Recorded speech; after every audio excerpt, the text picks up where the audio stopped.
এবার আসেন 13, তা হচ্ছে পিটিআই কি, এর পূর্ণরূপ কি? এটা হচ্ছে প্রাইমারি টিচার্স ট্রেনিং ইনস্টিটিউট, অর্থাৎ প্রাইমারিতে যারা টিচার হিসেবে যারা জয়েন করবেন তাদের ট্রেনিংটা যেখানে হয় সেটার নাম হচ্ছে পিটিআই।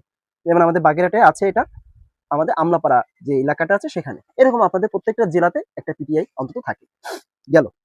এবার আসেন নাম্বার 14, তা হচ্ছে শিক্ষা মন্ত্রণালয়ের ইংরেজি নাম কি?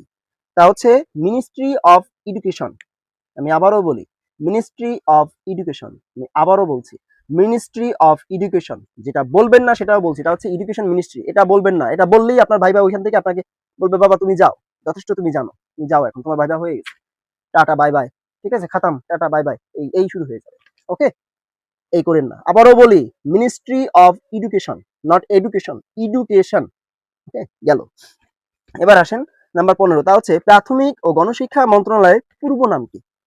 প্রাথমিক ও গণশিক্ষা মন্ত্রণালয়ের পূর্ব নাম হচ্ছে প্রাথমিক ও গণশিক্ষা বিভাগ, অর্থাৎ এটা আগে বিভাগ ছিল, এবার এরপরে এটাকে মন্ত্রণালয় করা হয়। এবার আসেন এনসিটিবি এর পূর্ণরূপ কি? এনসিটিবি মানে হচ্ছে ওই যে বোর্ড আছে না, যেটা কারিকুলাম বোর্ড, ওইটা, অর্থাৎ national curriculum and text book board. আবারও বলি, national curriculum and text book board, এটা হচ্ছে এনসিটিবি। এবার আসেন 18 নম্বর প্রশ্ন, তা হচ্ছে ব্যান বেস কি? অর্থাৎ ব্যান বেস হচ্ছে যে বাংলাদেশ জাতীয় যে তথ্য বাতায়ন, যেটা না ওইটা, অর্থাৎ যেখানে আপনার ওয়েবসাইট যার আন্ডারে আর কি প্রত্যেকটা অধিদপ্তর বা প্রত্যেকটা যা যা আছে যাদের ওয়েবসাইট গুলো আছে, সেই মানে ওয়েবসাইট গুলো যেটার আন্ডারে থাকে আর কি, ওটা হচ্ছে ব্যান বেস। তো এই ব্যান বেস কি? ব্যান বেস হচ্ছে Bangladesh bureau of educational information and statistics. আবারও বলি, Bangladesh bureau of educational information and statistics, অর্থাৎ যেটাকে বলা হয় বাংলাদেশের শিক্ষা তথ্য ও পরিসংখ্যান ব্যুরো। আবারও বলি, বাংলাদেশের শিক্ষা তথ্য ও পরিসংখ্যান ব্যুরো।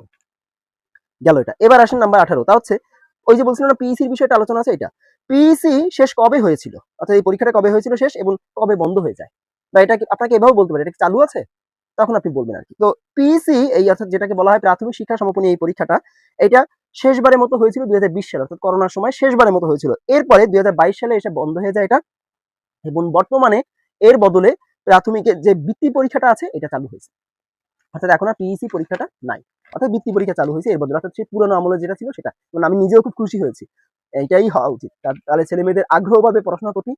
বৃত্তিটা বিষয় না, বিষয়টা হচ্ছে ওরা একটা সম্মান পাচ্ছে, এটা ঠিক আছে।